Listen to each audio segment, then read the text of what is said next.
বিশ্ব মুসলিম ঐক্য করো, ফিলিস্তিন স্বাধীন করো। আমরা সবাই রাসূল সেনা, ভয় করি না বুলেট বোমা, ভয় করি না বুলেট বোমা। আমরা সবাই রাসূল সেনা। নারায়ে তাকবীর, আল্লাহু আকবার, নারায়ে তাকবীর, আল্লাহু আকবার। দিন ইসলাম, দিন ইসলাম। জিন্দাবাদ জিন্দাবাদ। বিশ্ব মুসলিম ঐক্য করো, ফিলিস্তিন স্বাধীন করো। ফিলিস্তিন স্বাধীন করো।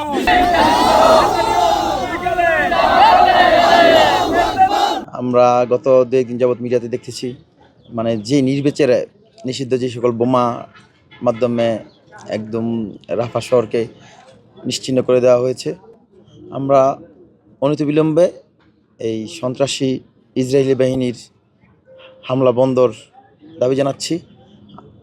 আজকে আমাদের ছাত্রদল কেন্দ্রীয় কমিটির পক্ষ থেকে একটি এই প্রোগ্রাম ঘোষণা করা হয়েছে। সেটা হলো প্রত্যেকটা কলেজে আর ইসরায়েল বিরোধী, আগ্রাসন বিরোধী এই মিছিল, বিক্ষোভ মিছিল।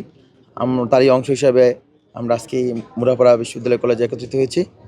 আমাদের দাবি অনতিবিলম্বে ইসরায়েলি আগ্রাসন বন্ধ হোক, আর ফিলিস্তিন যাতে স্বাধীন রাষ্ট্র হিসাবে ঘোষণা করা হোক। সামনে আমাদের যে কোনো পরিস্থিতি আসতে পারে, তো সেই পরিস্থিতির প্রেক্ষিতে আমরা চাই আমাদের দেশের সমস্ত ছাত্র সমাজকে কমপক্ষে 6 মাসের একটি সেনাবাহিনী ট্রেনিং দেওয়ানো হোক, এবং যারা যারা ইসরায়েলের বিরুদ্ধে যুদ্ধ করতে প্রস্তুত তাদেরকে যেন সেখানে ট্রেনিং দেওয়ার পরে পাঠানো হয়। আমরা সেই দাবি জানাই। ইনশাল্লাহ আমরা ছাত্রদল সবার আগে এইখানে থাকব, এই দাবি নিয়ে আমরা আজকে একত্রিত হয়েছি। এবং আমরা ইসরায়েলি এর সন্ত্রাসী নেতানিয়াহুকে আমরা বলতে চাই, আমরা মুসলিমরা যদি ঐক্যবদ্ধ হয়ে যাই তাহলে কিন্তু আর তুমি পার পাবে না। তো ইনশাল্লাহ একটি হুঁশিয়ারি দিব, তোমরা সবাই সাবধান হয়ে যাও।